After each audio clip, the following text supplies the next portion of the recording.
Hello YouTube chess lovers and my friends, this is Gunjan here, and today I'm going to show you a trap exists in Budapest Gambit for the white.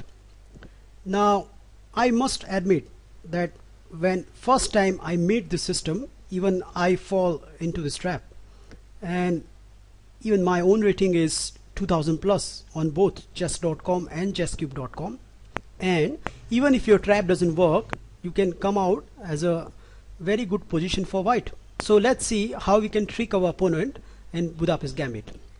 Now the move orders are very much familiar. So white start with the d4 and black responds with the knight f6, and after c4 here comes the Budapest Gambit, start with the move e5.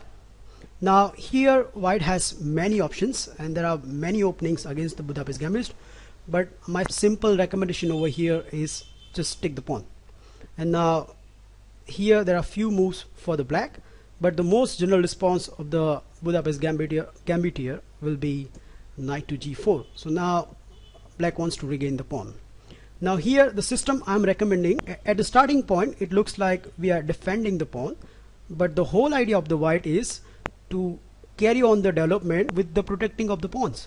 So here please note there are two moves over here.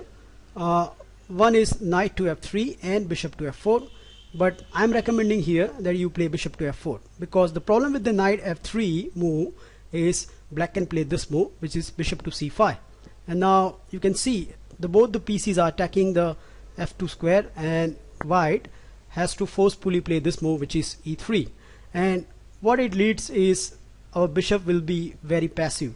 So that's why it's very important at this point you play bishop f4 first. So here we are defending the pawn, and the general theory of the Budapest is knight goes to c6, so again attacking the pawn, and now we are going to play knight f3, so again we are defending the pawn. Now as per the theory, always the bishop comes into the picture, so bishop check, and now white has two options. Here my recommendation is you play knight to d2, and after queen to e7, so now you can see the three pieces are attacking that pawn. The main theory of the white side start with the move a3. Now here I'm not recommending this move because there are few reasons. First reason is there is a nasty trap exists, and especially if you do not know about this trap, there are likely to be chances are there that you are going to fall into this trap.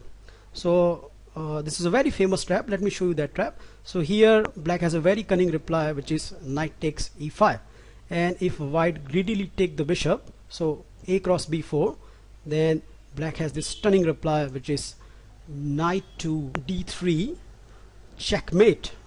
You can see this pawn is right now pinned, and the white king does not have any squares. So this is a very famous trap. And even though, let's say, even white does not fall for this trap, so for example if the white plays moves such as knight cross e5, knight cross e5 and e3, so now you can see this white bishop is guarding the critical d3 square, so that leads to the force variation that black has to capture the knight. But after bishop captures, queen captures and d6 by black, white has a very slight advantage, and the reason is it's okay that white has a bishop pair, but black does not have any weaknesses, and there is a big theory on the Budapest and how you can play on with this black position, and many people have won good games. So that's why this system, I personally don't think so it's a give you a good advantage as a white. So what my own recommendation is, after queen to e7, instead of a3 you play this move, which is e3. So of course that allows black to regain the pawn, so knight takes e5. Here I'm recommending that first you exchange one pair of knight, so you exchange one knight and then you play bishop to e2.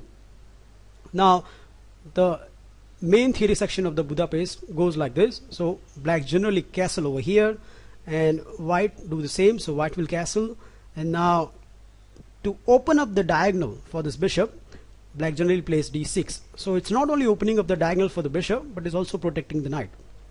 And here comes star move, which is knight to b3.